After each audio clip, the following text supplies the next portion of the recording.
आणि जळगावातल्या बंडखोरी शमल्याचा दावा मंत्री गिरीश महाजन यांनी केलेला होता। मात्र या दाव्यानंतर काही तासातच शिवसेना शिंदे गटाच्या बंडखोर उमेदवार रेश्मा काळे अचानक नॉट रिचेबल झाल्या। मात्र तांत्रिक कारणास्तव रेश्मा काळे यांचा फोन बंद होता, अशी माहिती शिवसेनेच्या महिला प्रमुख सरिता कोल्हे यांनी दिली आहे। याबाबत सरिता कोल्हे यांच्याशी फोनद्वारे संपर्क साधला आमचे प्रतिनिधी मंगेश जोशी यांनी। नक्कीच आपल्यासोबत या ठिकाणी शिवसेना शिंदे गटाच्या महिला जिल्हा प्रमुख आहेत सरिता कोल्हे। ताई नमस्कार, NDTV मधून मंगेश जोशी बोलतोय। हा दादा नमस्कार। ताई जय महाराष्ट्र। ज्या पद्धतीने आता खरं तर चर्चा रंगलेली आहे की रेश्मा काळे या खरं तर नॉट रिचेबल आहेत आणि त्यांच्याशी कुठलाही संपर्क होऊ शकत नाही आहे। काय नेमकी सध्या आता रेश्माताई कुठे आहे आणि काय? हा दादा, त्यांचा फोन बऱ्यापैकी त्यांची मुलं खेळतात वगैरे तर तो बंद राहतो 1 तास 2 तास, नंतर ते चालू करतात। त्या एक गृहिणी देखील आहेत, तर तो फोन त्यांचा चालू पण होत राहतो, तर त्या नॉट रिचेबल वगैरे नसतील।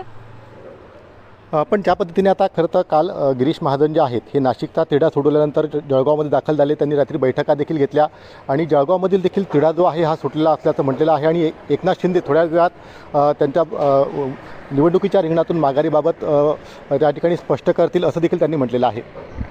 हो, आता शेवटी आमचं म्हणणं होतं रेश्माताईंचं की नाशिकची माघार झाली, नाशिकचा पाठिंबा झाला तर मी देखील पाठिंबा देईल। तर आपण आपलं स्टेटमेंटवर काही पलटणार नाही आहेत। गिरीश काका, गुलाबदादा, एकनाथ शिंदे साहेब जे रेश्माताईंना सांगतील त्या पद्धतीने त्यांची भूमिका राहील। शेवटी गिरीश काका, गुलाबदादा आमचे ज्येष्ठ आहेत आणि त्यांनी जी भूमिका घेणार त्या भूमिकेचं समर्थन रेश्माताई करतीलच। आज दिवसभरात तिढा सुटेल हा असं वाटतं आपल्याला? ज्या मिनिटाला आदेश येईल रेश्माताईंना त्या मिनिटाला तो तिढा सुटून जाईल।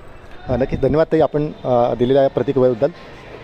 तर आपल्यासोबत या ठिकाणी त्या सरिता कोल्हे ज्या शिवसेना शिंदे गटाच्या महिला जिल्हा प्रमुख आहेत आणि जेव्हापासून रेश्मा काळे यांनी बंडखोरी केल्यानंतर सतत त्यांच्यासोबत आहेत। मात्र ज्या पद्धतीने आता या संपूर्ण प्रकरणामध्ये जे आहे रेश्मा काळे या नॉट रिचेबल असल्याची चर्चा आहे, मात्र त्यांचा फोन काही ठिकाणी बंद असेल असं मत जे आहे या ठिकाणी सरिता कोल्हे यांनी व्यक्त केलेला आहे। आणि त्यानंतर आता ज्या पद्धतीने पक्षश्रेष्ठींचा आदेश हा त्यांच्यासाठी मान्य असेल आणि पक्षश्रेष्ठींचा आदेश आल्यानंतरच रेश्मा काळे या निवडणुकीतून माघार घेतील अशी स्पष्ट भूमिका जी आहे ती सरिता कोल्हे यांनी स्पष्ट केलेली आहे। मात्र तुर्तास तरी रेश्मा काळे यांच्याशी आता संपर्क होऊ शकत नाही आहे, त्यामुळे रेश्मा काळे यांची नेमकी भूमिका काय आहे हे अद्याप समोर आलं नसलं तरी मात्र पक्षश्रेष्ठींच्या आदेशानंतर रेश्मा काळे या निवडणुकीच्या रिंगणातून माघार घेऊ शकतात अशी देखील शक्यता जी आहे, अशी देखील संकेत सरिता कोल्हे ज्या शिवसेनेच्या महिला जिल्हा प्रमुख आहेत यांनी या ठिकाणी फोनवर बोलताना दिली आहे। मंगेश जोशी, NDTV मराठी, जळगाव।